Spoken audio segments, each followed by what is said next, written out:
Amis internautes, bonjour. Aujourd'hui, je suis encore avec vous dans votre émission à la rencontre de mes invités.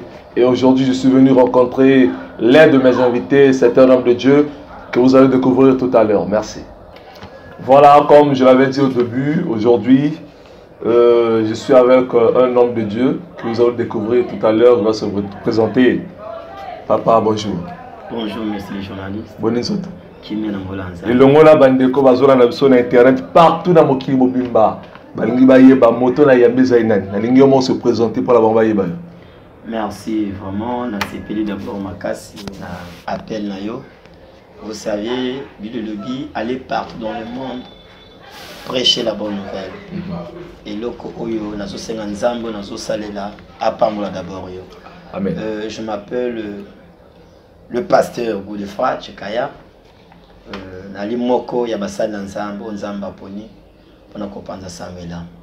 Voilà, comprenez que nous sommes avec le pasteur Godé Tikaya. Alors, pasteur Godé, pasteur Godé à part que pasteur Azanani, parcours, avant d'arriver là où tu es aujourd'hui, directement Dieu vous appelait, vous êtes devenu pasteur ou ne bandelozagi nani, je sais pas, frère quelque part, après comme pasteur. Au moins moi parcours en bref, moi la bande on va comprendre.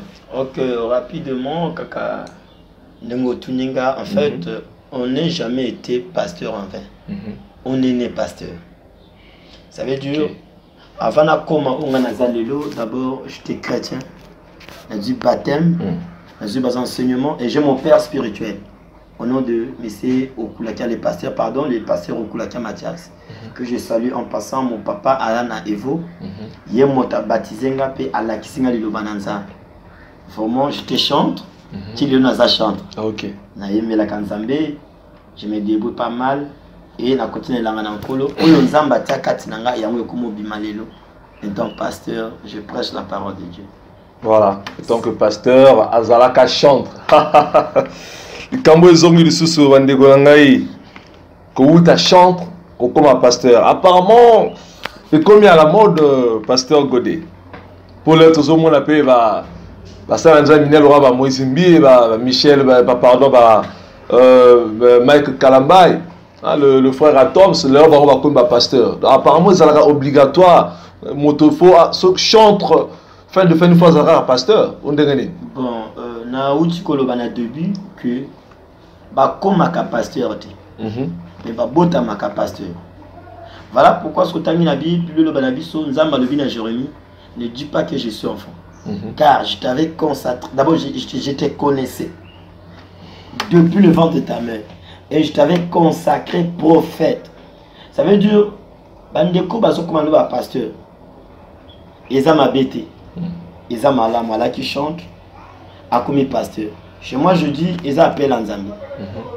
Mais, entre parenthèses, dans le sens que, bah, fruit, on est toujours. La personne qui est née pasteur, au koye, bah, toujours. Langage, naï. Parce qu'actuellement, les journalistes, tu as raison. Il y a des gens qui ont assali parcours, ils ont aussi mbatté. C'est-à-dire que mon salaire au pastoral, on a une petite copie. Il y a un voilà, on a reçu, je suis obligé de le placard, c'est pas ça. Et je vais te dire clairement, on m'appelle pasteur, mais je ne suis pas encore consacré.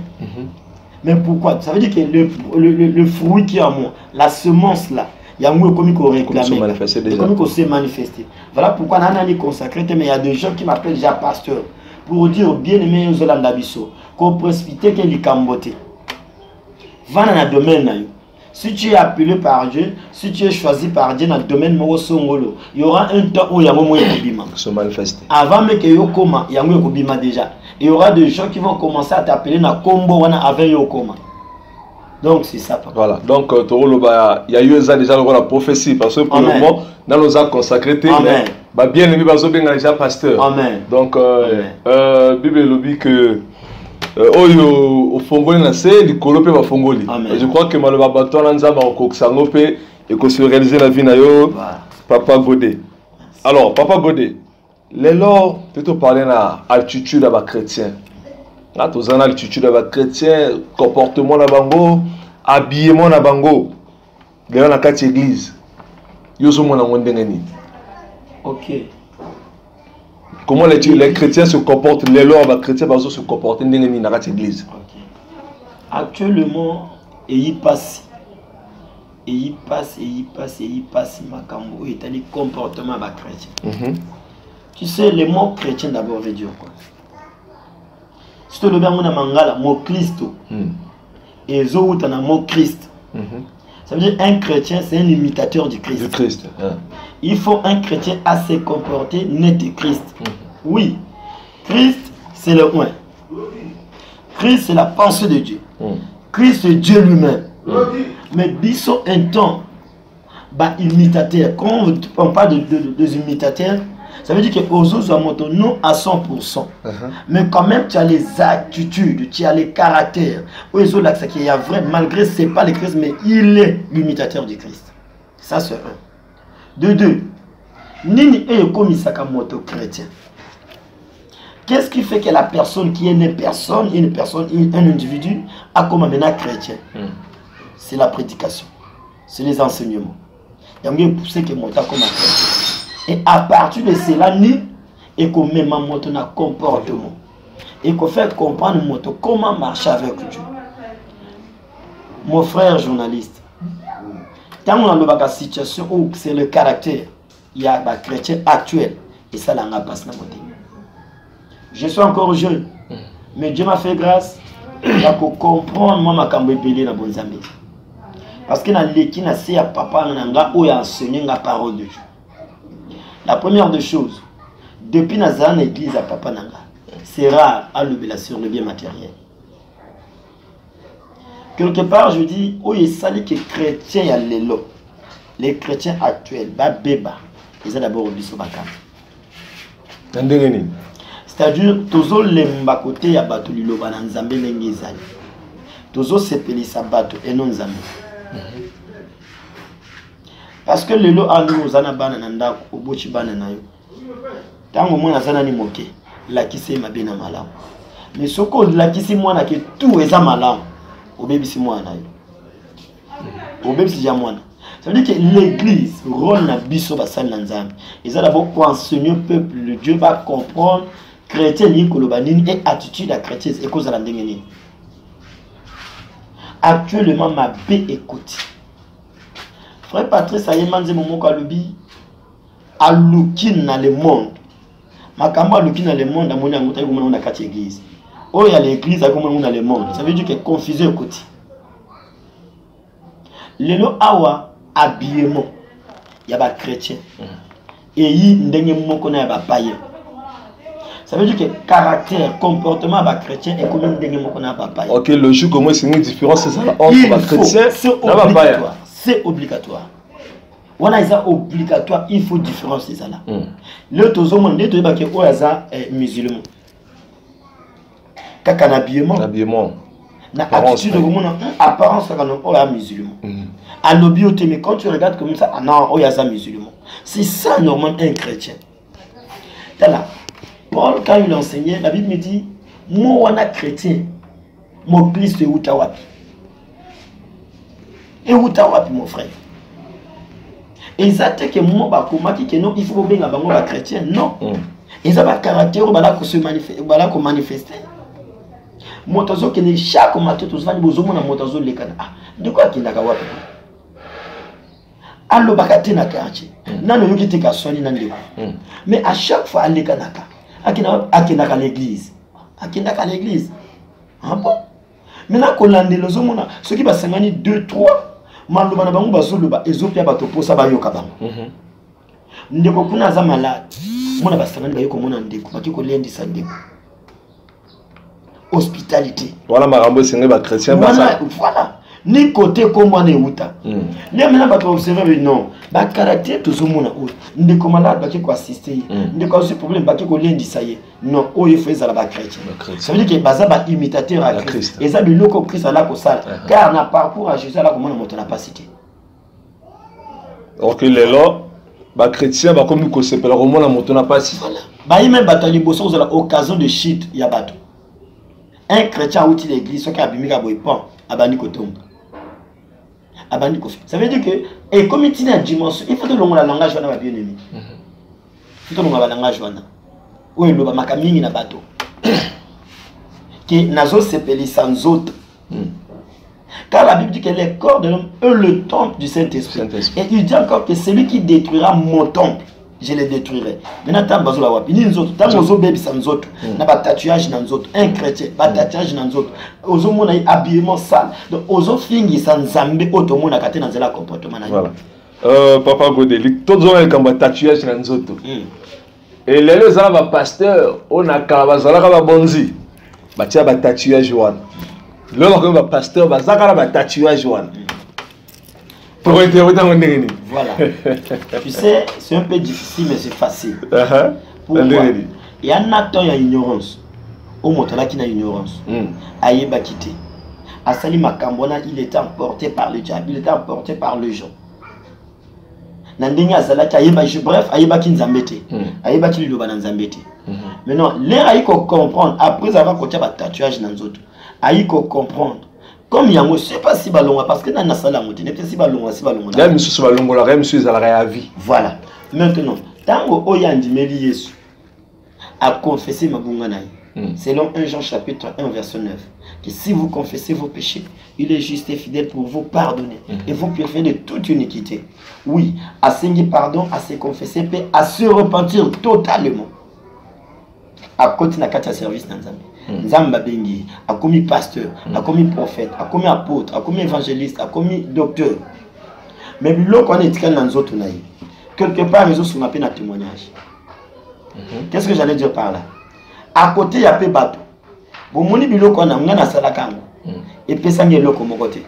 Le contraire, on a quand même réclamé les collabs biloko oyo. Le depuis na yamba parce qu'il y a des choses qui rentrent dans le biloko. Il y a des biloko contre. Et quelque part, bazo corriger nzambe. Parce que pour ce oyo, tant que bandi ko bakisa biloko mosusu automatiquement ozolo bananzambe oyo salaki bongaki na zangaki donc voilà, il faut qu'on a complété. Vous voyez? Et hormis ça, il y a des semences qui rentrent. Les bachaka, quel produit bachaka wana? Pour les salani dans notre mode. Maintenant, tant qu'on a confessé à côté de Bonzambé, ceux qui a se purifié, ceux qui a vraiment assez confessé, n'a pas solo nyonso. Abandi ko saïla nzamba. Nzamba alimbisaka amona rasulobité. Wana eyi le passé. Tout le monde est bangé belé. Na mona bangé belé. Ba passé na ba tatouage. Mais je le dis, ils attendent à ignorance. Le coup à se repentir, mais fais à la solo. À se repentir, à bandi ko la nzela nzambe. Et puis nzamba resumba. Voilà donc comprenez mes fidèles internautes que ceux qui osala qui na mokili akala. Biso tout les gars banzela wana, to bunzi bitumba, to sali buzoba mais aussi à tatouage les. Et ceux qui osala tatouage se confesser sont pas dans nzambe. Oh je souviens que la Bible dit notre Dieu c'est un Dieu qui aime les pécheurs mais qui est le péché. Donc, tant qu'on se confessait, au tiki masumo rozonga et soutoye painaye akoyambayo. Merci l'homme de Dieu pour la ouverture. Alors, parlons d'abord des pasteurs. Les pasteurs majeurs, les grands hommes de Dieu, les prophètes des nations. Papa Godé, pourquoi va titre là tout? Et comment dirait à la mode Mikolo? On a un pasteur, apôtre, prophète. Mais c'est le prophète des nations, les grands hommes de Dieu, les pasteurs majeurs. Pourquoi ça? Nzamba pambola yo monsieur le journaliste. Amen. Papa nanga garmi na be inspiration zanango. Et ça juste pour la kosonga libota na nzambe. Et donc on a sepeli parce que on va répondre déjà. Ah bon? Oui. Oui, pourquoi ba prophète, ba pasteur majeur? Pourquoi ba titre tu comprends qu'ils ont nzambe? Non non non. Ils ont ba titre bango bazo. Eux-mêmes connaissent pourquoi bazo zo yango. Donc baba. Quand on a tangi na Bible, il y a 5 ministères. Il y a 5 ministères. Il y a les apôtres, les docteurs, l'évangéliste, le prophète, le pasteur. Il y en a 5. Sur les 5, nani na monité, ceux qui allaient au fond de la Bible le banga. Nani na monité, c'est qui est pasteur majeur. Vraiment. Nani balobité qui est un grand docteur. Un grand docteur. Jamais. De Dieu. Si tu as la Bible, les prophètes au bas les canines la Bible. Jamais on dit qu'il y a un grand prophète. Sauf la Bible, ils ont soulevé à quelques points. Que parmi tous les prophètes, il n'y a pas eu un prophète plus que Moïse. Si vous comprenez les détails, pourquoi le bien? Et c'est pas Moïse qui a dit. Non. C'est Dieu lui-même qui a dit. Voilà. Il y a encore quelque part, biso basali nzan, tout tika d'abord titre wana. J'aimerais bien, voilà, dans une introduction, dans le bio que je ne suis pas consacré. Mais les gens m'appellent par pasteur. C'est-à-dire que bazomo na ba fruit, bazomo na ba sima, ça quelque part ba caractère que yé oyo, il fa zala. Parce que attitude oyo, l'obéli oyo, manière de vie na yé. C'est un homme de Dieu. Vous voyez? Jamais à côté de moi, pasteur. Non. C'est les gens viennent dire papa, il y a mon salle Nzambe. Papa, il y a un pasteur. Papa, et il y a des gens qui viennent même à la maison pour consulter Nzambe. Voilà. Ça veut dire que pas titre, on a fait tout tikango. C'est pas de Dieu. Merci. Donc, c'est pas de Dieu. Bato oyo, basala Nzambe. Bino ba eboza deux fois la onction na bino, mais vous comme ça, le grand homme de Dieu. Mais pourquoi ça? Donc comprenez que c'est pas de Dieu. Bati Trouana, il y a un grand homme de Dieu, un prophète des nations. Donc ce qu'on a prophète, c'est qu'à la prophète. Papa Godé, je crois que excusez, vas-y. Lino awanzamba sunjio. Après cette initiative à sala chaîne oyo. En fait que sunga biso oui, pour propager la parole de Dieu, et pour sunga bande kumosus. Ou basa parce que la Bible dit allez-y partout dans le monde entier. Prêcher la bonne nouvelle. Maintenant, il y a eu des gens qui ont avant. Il y a peine de mais tu ne peux pas dire que tu as pour les quintés. Parce que tu as dit que il y a peine pour dire que ceux qui ont gros, c'est lui qui est le plus gros. La Bible même dit. C'est lui qui était le plus petit parmi les prophètes. Il est actuellement le plus grand parmi tous les prophètes. Voilà. C'est Jésus-Christ de Nazareth. Oh, le awaya qui a fait ça, racheté biso, le azar grand a fandi na droite yanzam. C'est-à-dire que quand tu fais ça, c'est pas dit que yo l'équipe a misus. Exactement yo. Mais comme ça nzambe na grâce on nzamba pesio, a fait que ça la mais comme ça tient dans l'équipe interne. C'est ça. Voilà. Merci encore l'homme de Dieu pour l'ouverture.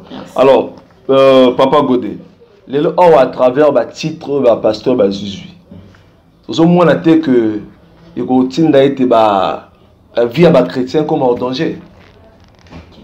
Dans le nanier mort, on a dit comme parce que nous croyons que le plus grand, c'est lui-même Jésus. C'est lui-même Jésus. Maintenant, on a parce que nous avons un grand homme de Dieu. Jésus est comme un grand âne.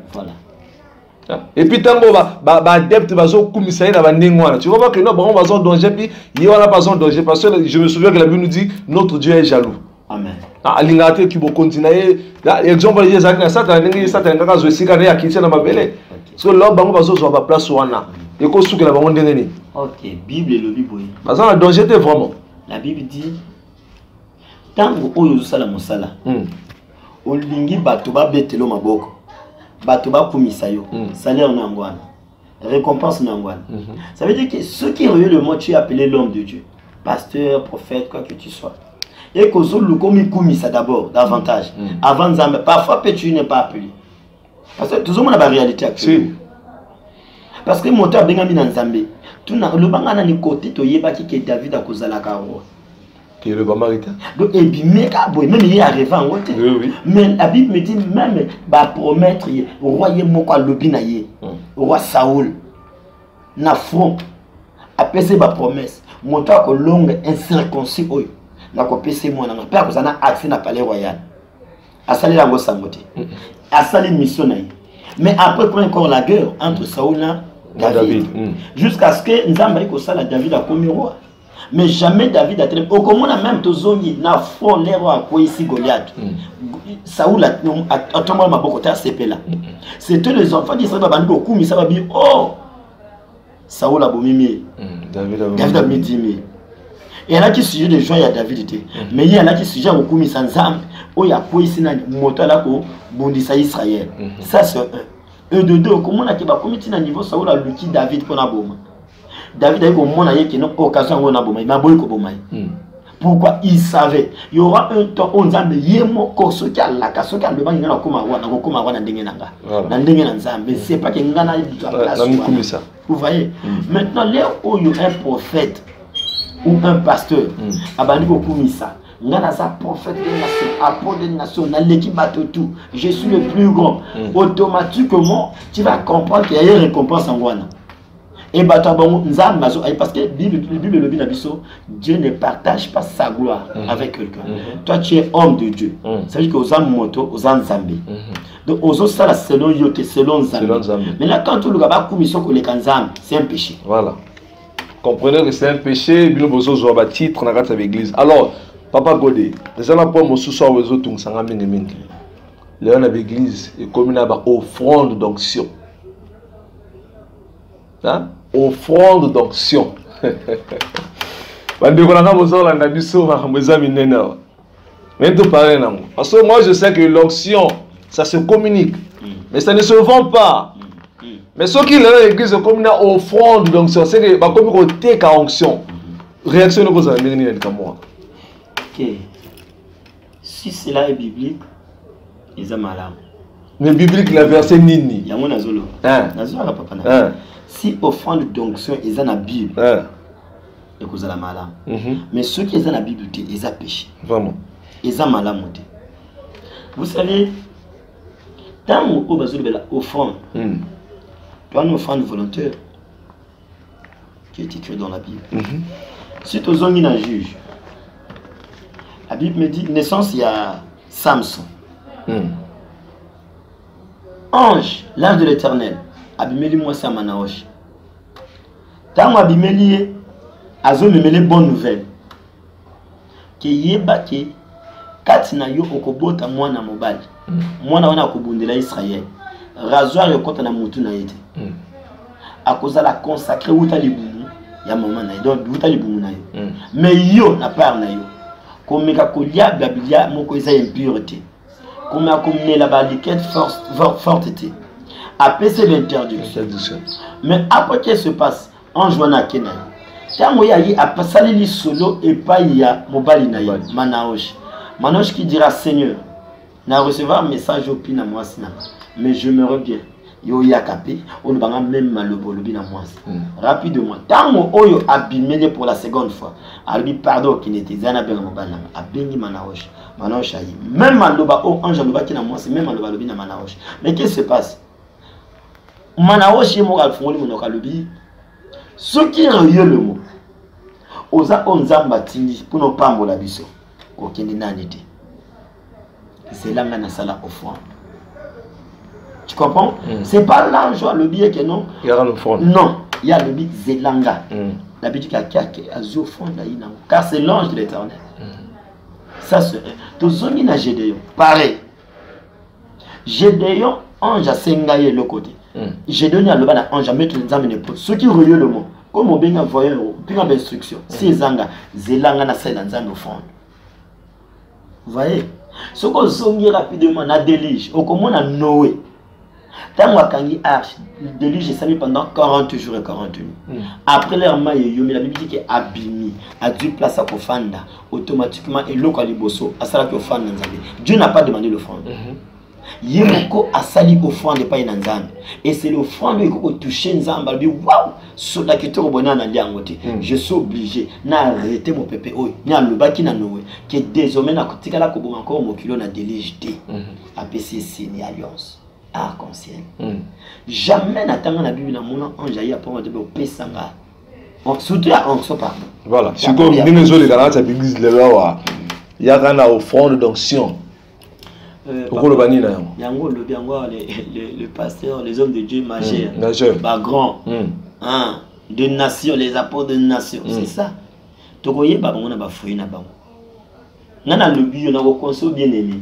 Quand tu es dans une église, il y a qu'à couper ça au fond, il y a onction. Il y a onction. C'est un passage. Voilà. Merci, Papa Godé. Oui, c'est obligatoire dans la Bible. Na yebi, ils ont Galates 6. Et le béni. Celui à qui l'on enseigne la parole de Dieu fasse part de tous ses biens à celui qui l'enseigne. Voilà. C'est obligatoire. Fasse part. Donc il faut ça là. Il faut. Galates 6. Bon, quand on a versé, on a maintenant, on a yebi encore. Il y a le monde. oyo epesa maka volontairement oyo epesa ba orphelin ba veuve namoni na bato ebele basalaka ngo nazana na prophète Rédi Kebwa prophète à solution na Ruba Bembe 62 la référence nazomona azosala makambo wana nazomona ngo vraiment ezosepelisa na makasi. Voilà. Donc il est là aliaka ye mon côté. Il est toujours entouré de serviteurs. Azaona moke ba kopesa ye offrande ba kopesa azo kabola na ba serviteurs. C'est ça l'homme de Dieu. C'est ça elokeza ezolo babiso Bible.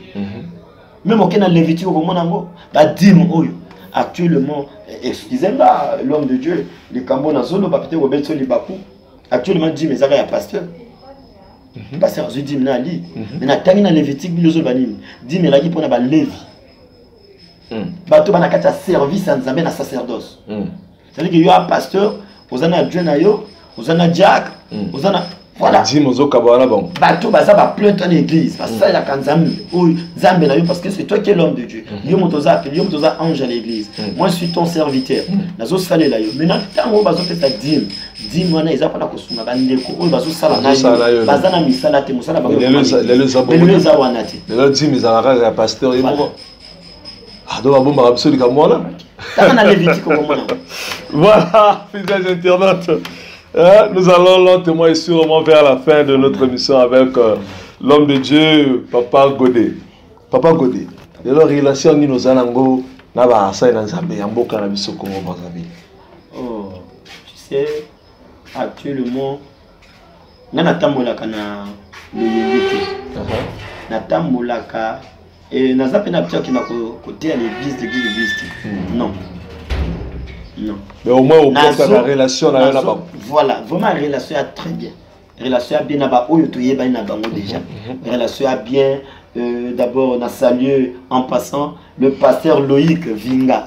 N'arrive à Loïc, Nzamba Pambola, il y a juste la Moussala Monene. Ali frère Nanga, tout ça qui est trop bien. Il a qui lecteur à Bible. Bino Bozo Sakana Nzambi. Ndeko nanga on a le dit que babota mara passer ba comme pasteur te ndeko nanga on a lecteur à Bible le nzamba bimelié abi ce n'est pas encore le temps kofanda kota na langa nanga au bout d'une année ce que moni makambo sali okam c'est ça qui prouve que non appelé de Dieu. Le pasteur Loïc, le prophète Rédi Kebwa nazo saluer voilà ya bato yo ozomona ki bonzambe ali papa Armand yekutu kolobate. Il a parlé quand il a la repentance.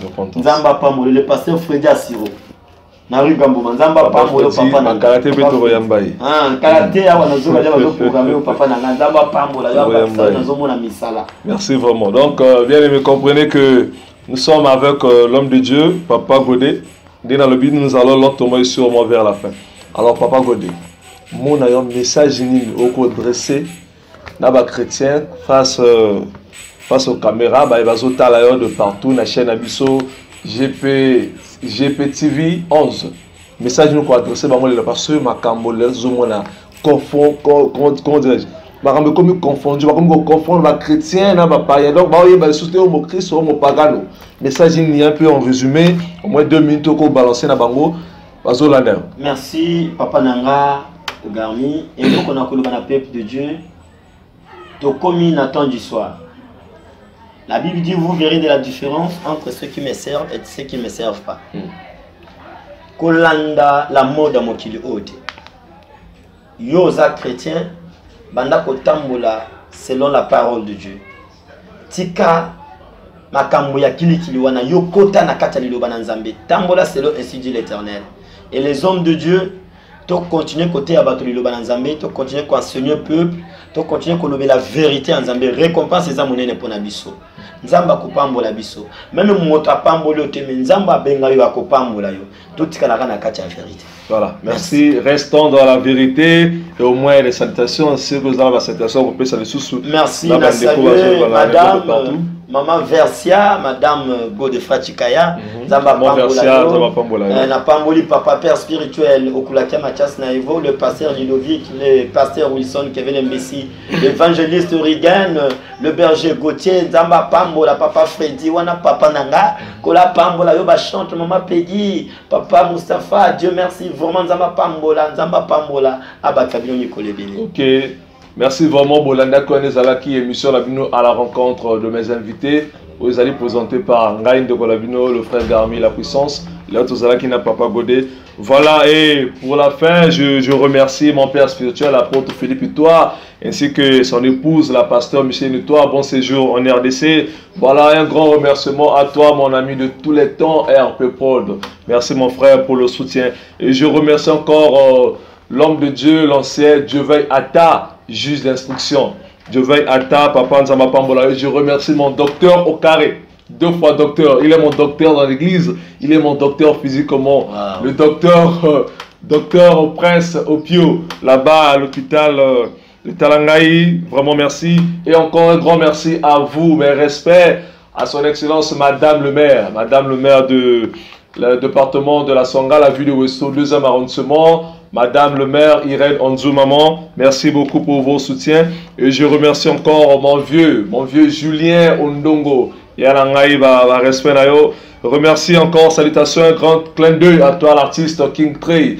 Un clin d'œil à toi mon coiffeur, l'artiste, le prince Roli. Merci vraiment à toi et puis joyeux anniversaire. Tozo Zela, single Lion de Golangaï. Voilà encore, remerciement à toi Exodia, la sublime d'or. Remerciement à toi mon ami Emino Maestro. Merci vraiment à toi. Encore remerciement à toi ma soeur Miko depuis les États-Unis. Merci à toi maman pour le soutien. Et merci encore à toi ma soeur Angela Ikongo depuis la France. Que le bon Dieu vous garde, que le bon Dieu vous bénisse. Voilà. Je dis encore merci à vous tous qui nous soutenez, vous tous qui nous suivez de partout. Merci encore à vous, ma famille, ma grande famille de Facebook, de WhatsApp, de Twitter. Je vous remercie d'Instagram. Voilà, vous pouvez encore suivre l'émission sur ma page Facebook, c'est Garmi la puissance. Sur Instagram, c'est Ngouya Garmi 5. Et pour suivre l'émission sur ma chaîne YouTube, c'est GPTV 11. Voilà, beaucoup de l'émission Turbo Zapolanda. Vraiment, exemple, dans ma case, la minute Rokoba, abonnez-vous massivement. Et tout succès, Awa, la Pessimino, merci, on se revoit. Prochaine fois que tu rejoins sur Moussa Nzambi, la prochaine numéro. Merci, bye bye. GPTV 11, votre chaîne est déjà disponible sur YouTube.